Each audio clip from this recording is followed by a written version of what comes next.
Lone Rider here, and in addition to being a cyclist and somebody who's into historical arms and armor and history generally, I'm also an archer, a novice archer, but nevertheless.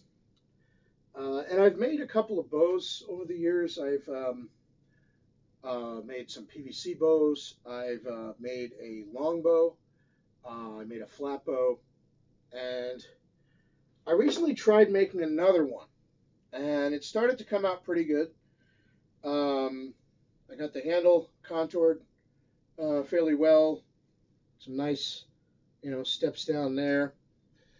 And this actually was functional up until fairly recently. I actually had a homemade paracord string on it, nothing fancy, but I took it to the shooting range, and I was actually able to hit the center of the target, not necessarily the bullseye, but let's say a 6-inch group from, I don't know, 10, 15 yards, something like that. Considering that it wasn't even finished at the time, and this was just a test, I don't think I did too shabbily. The problem was I still kept trying to get it better. And one of the dangers with bow making, when you're making what's called a self-bow, and that's a bow that's made from one piece of wood. A lot of times I think people hear the term self-bow and they just assume it means a homemade bow, that you made it yourself. Self-bow refers to a wood that's made of one contiguous, one constant piece of material, wood in this case, as distinguished from a bow that has a backing of some kind, or a bow that's laminate, in other words, layers of different material.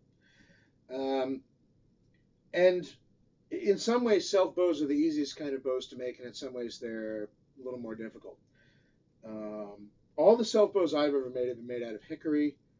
I tried making a few out of oak from the hardware store, but they worked, but they were extremely low power, and I tried backing one with fiberglass. That didn't really work too well. I think it ended up being like a 20-pound bow. It was functional, but it wasn't particularly useful. So, my long bow is made out of hickory. My flat bow is made out of hickory. And this flat bow was made out of hickory. And I say was because it's not really functional anymore. You'll see I marked out a spot on the back where I was trying to remove more material so that this would curve. It was really curving just down towards the ends, and it wasn't, flexing evenly. The what's called tiller, or the overall curve was not even, and that's not what you want. It sets up stress on the bow. It's not going to shoot very well compared to a properly tillered, quote unquote, bow, and you have the risk of it breaking. Now, that said, it was still usable. It just wasn't all that good, and there was a lot of hand shock, and there was a lot of, I was able to shoot it accurately enough. I don't know how much of that is due to the bow or due to me or due to just dumb luck that day, but I can't shoot it anymore. And the reason is, as I was trying to remove more and more material from the back, you'll notice there's this really thin spot here, and that is what's called a hinge in Boyer's parlance. A hinge is a spot where it's detrimentally thick compared to the rest of the bow. It's obviously going to be thicker here and thinner down here, usually. But it's one thing to have a more or less even taper. It's another thing to have it start to taper down, dip really low, and then come back up, and then taper again. And that's unfortunately what happened. I ended up removing a little bit too much material here, and when the bow flexes, and I'm going to do it this way because I don't have my tillering stand with me, you'll notice it flexes in that spot, basically. And that's not good. I did shoot this once after I noticed that, just to see if it would break. I put on safety goggles and I shot it. It worked, So, I mean, if you were in that hypothetical, survival situation or whatever that people like to talk about, and you needed to make a quick and dirty bow just to hunt dinner or defend yourself in the wilderness, um, you don't want a hinge, but it'll still work for at least, I don't know how many shots, but at least temporarily. But the point is that I'm not making a quick and dirty bow to try and survive in the woods for a day or two until I'm rescued by a chopper. I'm here in suburban New Jersey, and I'm making bows because I like the idea of making my own stuff and learning as I do so. And I want a bow that's going to last. I'm not going to put a lot of effort into something and then it's, knowing it's going to break. It's one thing if you build something and it lasts for a while and it breaks. Sometimes that's life. But why invest a lot of effort in something that you know is going to break because it's been irreparably damaged? So unfortunately, I did spend a little bit of time on this, but I'm not going to be able to use it because, like I said, it is usable in a sense of, is it technically functional? Yes. Would I choose to use it? No. And so this is just, I haven't decided what to do with it. I'll probably just cut it up and put it in the garbage, or maybe save the wood. I mean, it is hickory. I might need hickory scraps for something, maybe to make tip overlays on another bow, or who knows. But I just wanted to point out one of the dangers of when you're making a homemade bow is, you can always remove more material by sanding, by using a draw knife, however it is you're doing it. You can never put material back. So, there's that old adage, measure twice, cut once. I would say measure 5 times, sand once, or scrape once, however it is you're doing it. Because you can do irreparable damage to the bow you're trying to make if you remove too much material. And a bow with a hinge is not a bow that's really safe to shoot, and it's not a bow that's going to last for a long time. Technically, did it work? Yes. And maybe it would continue to work until ultimately it didn't, and you just hope that when it snaps, you don't lose an eye or something, right? So that's that. I just wanted to throw that out there. Bow making is fun, especially if you're doing it with hand tools. I basically just use sandpaper and a draw knife that's probably about 80 years old. And I do just, and I'm not the most patient person in the world, so this has taught me patience. It's actually, it's forced me to take my time and to relax, essentially. And I enjoy doing it. To me, it's almost like, well, I've never been into Eastern philosophy, but I imagine it's the equivalent of meditating, essentially.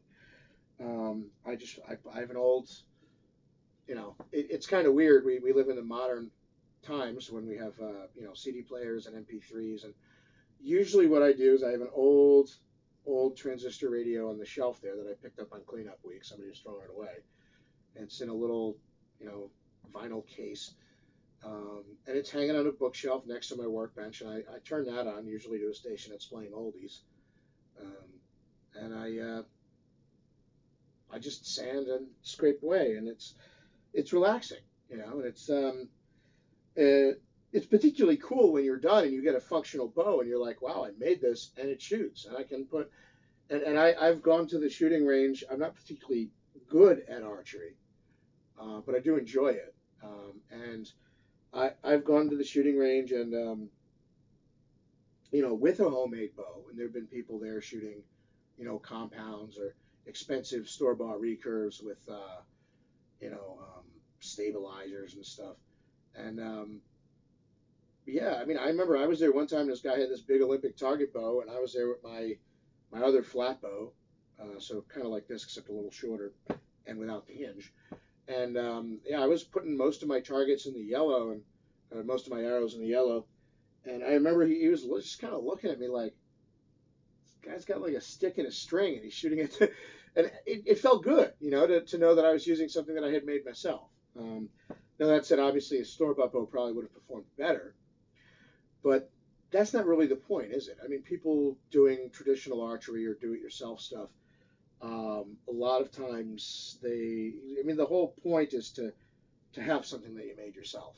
you know. And by definition, for most of us, unless you have like a press and you're really good at making laminate bows, for most of us that's going to be a self bow, and for most of us it's going to be simpler, but therefore by definition, than a store bought recurve, which is usually laminated from layers of wood and fiberglass. However, um, I enjoy it, and you know, I'll make another one at some point. Like I said, I have my longbow, I have my flat bow, a couple other things.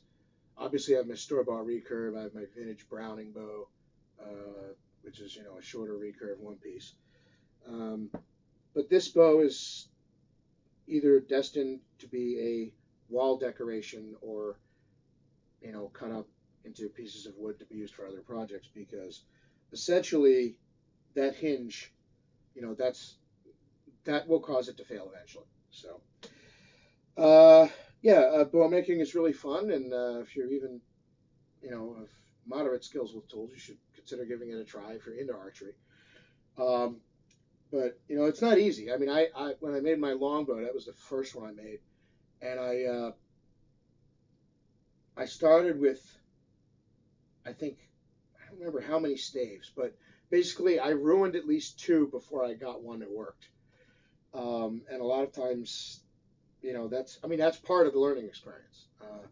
But it's also part of the fact that you're dealing with a natural material. You know, this came from a hickory tree, so it's got knots in it, it's got grain, and you know, the wood will only let you do what it's capable of doing with it.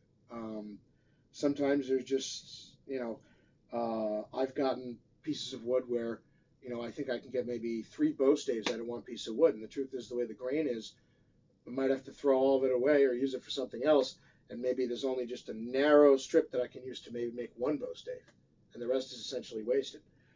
Um, so you know, a lot of it is just, you know, it's where the material will let you go with it. Um, so it's pretty cool. It's pretty fun. It's definitely relaxing, and it is a learning experience. But part of that learning experience is watching out for things like these hinges, because that is definitely not good. So, Lone Rider out.